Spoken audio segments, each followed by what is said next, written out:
All right. Well, hey, let's go ahead and get things going. My name is Coach Jeremy again, and welcome to No Gear Get Up. If you see me with my hands in my pockets, it's just because it is freezing in my house and the heater just turned on. And we're going to get our bodies warmed up here for No Gear Get Up. So, what is No Gear Get Up? No Gear Get Up is going to be a pretty simple class. It's really meant, again, no gear, no equipment, but a good way to get up and get ready for the day. Very light movement, very easy stretches. You probably won't build up a sweat in this class, but some days we might do something a little bit more intense. Again, it's really just geared to get you ready and moving for the day, which is what we're trying to do because so many of us end up sitting at our desks all day long. So let's go ahead and get started. Something super simple, super easy. We're just going to go ahead and lay on our backs. So laying all the way back, lay completely flat. Let your legs straighten out, and what we're going to do is just try to become aware of our body. So release any tension or release any feeling and slowly try to shut off without falling asleep certain body parts. So I like to start from my toes, make sure I'm not wiggling anything down there. Then I go to my ankles and then my knees and my hips, and I let them relax. Make my way up my spine, slowly shutting off my fingers, wrists, elbows, shoulders, head, and neck, and everything else.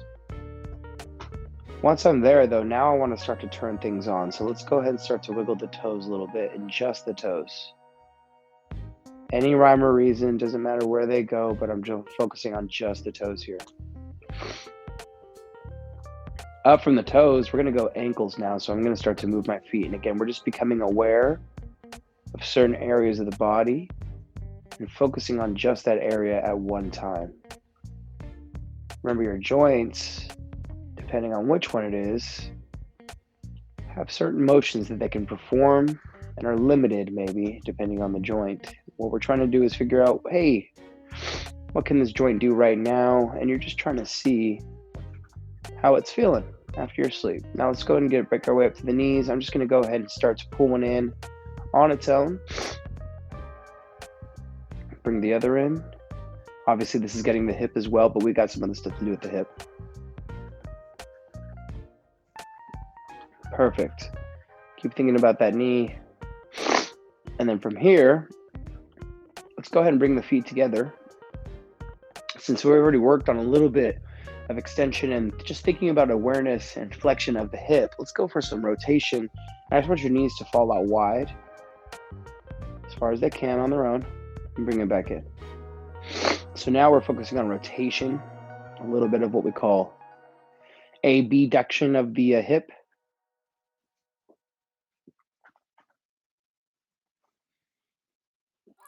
Good, now let's just think just pelvis. So we can straighten the legs again, or you can be from that bent knee position, but I'm gonna try and tuck. So what I'm doing at this point is I'm squeezing my butt and we're doing what's called a pelvic tilt. And then I'm gonna think about extending at the spine. So again, I'm working in this pelvis area or pelvic region, but I'm focusing on just that, going through anterior and posterior pelvic tilt. Work with what your body's giving you, but just keep focusing on moving just that area. Perfect. Let's start to move the arms a little bit and the fingers. Going fingers open and close fists. I'm going to start to bend the elbows as I do this. Again, it doesn't look very functional, but we're just trying to be aware of our body. Now let's go arms straight overhead slowly. Notice how I'm going thumbs down. In this rotated position of the shoulder, this is the most efficient position for the hands, shoulders, elbows. Thumbs back, thumbs up. Good. Let's go up to the neck now. Let's just go left and right with the head. Left slowly. Right slowly. Take your time, rotate at the neck.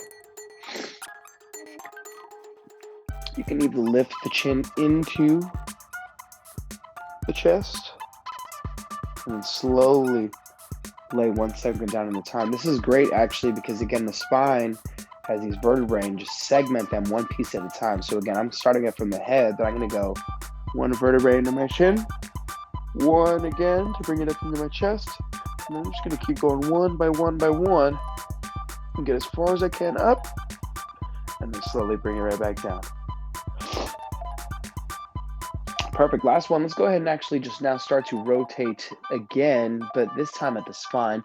I'm going to bring the feet up. I'm going to go hands together right above my chest. Now, let's just go ahead and take the hands out as far as we can to the right without letting the knees drop. Back up. Perfect. Now let's go over to the left. Don't let the knees drop. Yes. Good. Now we're rotating just the upper spine above the hips. Take your time through this.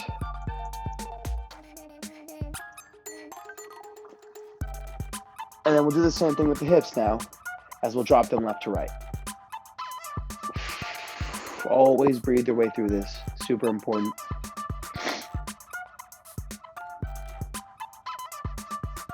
Nice. All right, let's go a couple more. One to the right. And then one to the left. Perfect. All right. Let's go ahead and roll slowly up to the side. And if you come to your knees or just hang out, if you want to grab a little bit of water, that's what I'm going to do right now as well. All right, awesome job. So that was, again, just a great way to bring some awareness to the body and bring some awareness individually to specific joints and tissues. We're going to go ahead and move on now to something I like to do in the mornings, depending on time. But the time, really, it shouldn't take you too much, maybe 5 to 10 minutes total. And now an easy way to become a little bit more active in the joints. I like to think of this as a good way to maybe prep you for the day, but also a good way to start as a warm-up for a workout. So let's bring it down all the way to one knee and one foot. We're going to go ahead and work on just the ankle joint here in what we like to call dorsiflexion. So dorsiflexion is the range of motion that you have as the knee pushes forward, but the foot stays flat. So my foot is flat, but I am trying to actively engage the toes down, which is going to create an arch in the foot. From there, I'm just going to push the knee forward a few times, and you might feel some tension either up your shin, that's natural, or towards the back of the Achilles. Perfect. Once you've done a few there, we're going to go ahead and straighten that right leg. So keep that left foot where it is. I'm going to go hand down. Remember, I'm going fist just because I got a wrist issue. And I'm just going to go ahead and try and squeeze my butt and lengthen this back leg, okay? But keep this forward foot engaged, same way I just had it. And now, just kind of wiggling. I'm searching. Finding maybe tight or hot spots. I'm squeezing my butt. Your hips are now going through left hip flexion, massive flexion.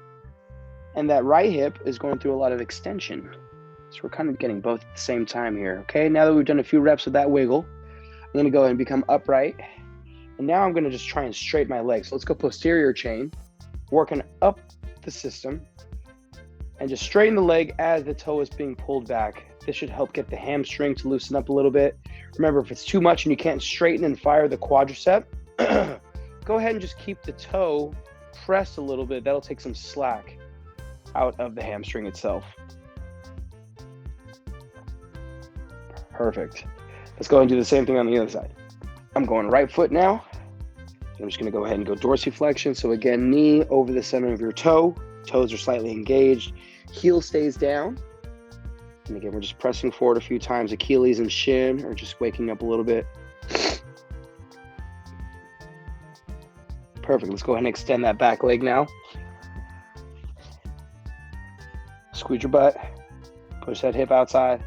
Push that knee outside. It's going to help open up that hip. Keep that foot engaged. Breathe into the nose, out through the mouth.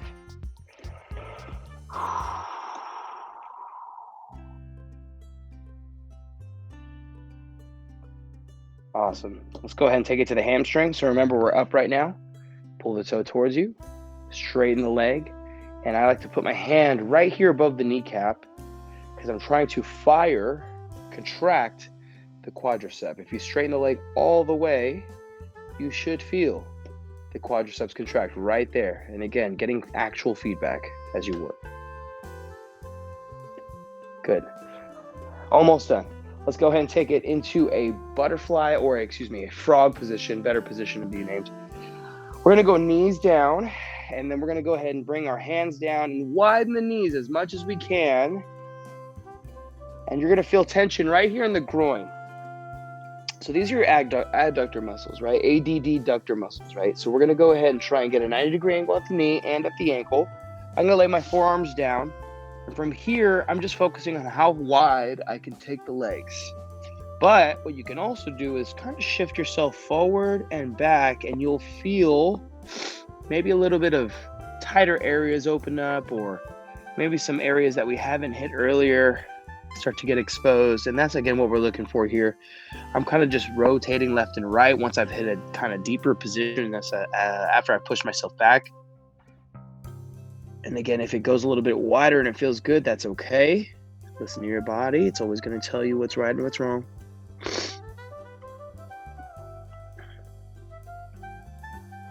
Good. Let's come up out of that slowly. Just try and bring one knee up. Hips got a lot of love there. We can also, if you try to sit on your heels, I've never been good at this, but this is another good way to get a lot of knee flexion as well. And again, we're just looking for ranges of motion, right? Trying to expose the body to things we may experience in the day. All right, let's take some upper body stuff and then we'll be finished. So we're going to go to a quadruped position. From this quadruped position, we can do a lot. What we're going to try and do is just work solely on the spine. So we're going to go cat-cow. Round out the back, tuck the chin, and then just work in the other direction, extend the spine, lift the chin. Should feel really good. We're going to try it again. Round the back, tuck the chin, and then we're going to show you a variation that we can do with the cat-cow, because we do these all the time. Not a bad thing. Lift the chin. Okay, let's go back to that flexion right now after this. And then what I want you to do is stay in this rounded back position, tuck chin, but try and just side bend, bring the ribs closer to the hips, and you might feel a little something different there. Breathe as you do it. And let's go ahead and do the same thing on the other side. Full extension, chin up, left to right.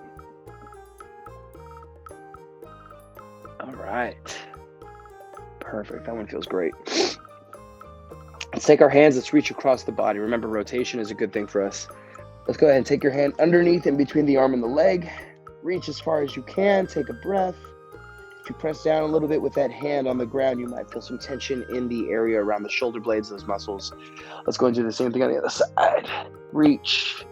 Press down a little bit. Reach as far as you can. Take a breath. Come back up.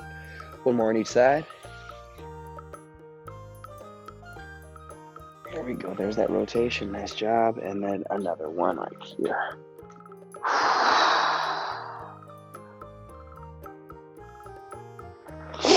Nice. Let's end up at our hands and our fingers.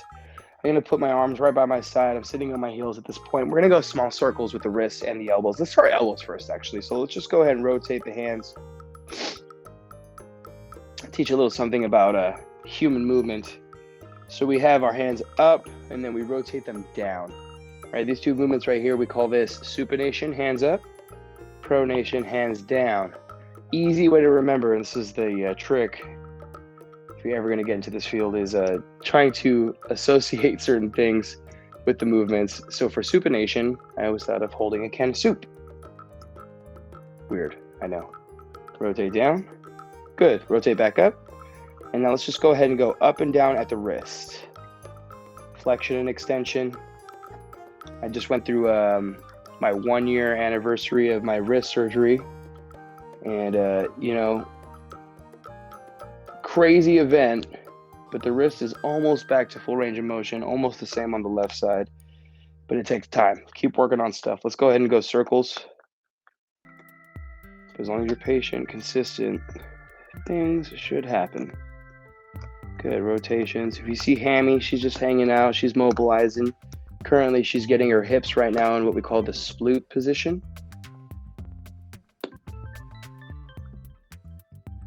Right, Hammy? Perfect. Finish up with those wrists.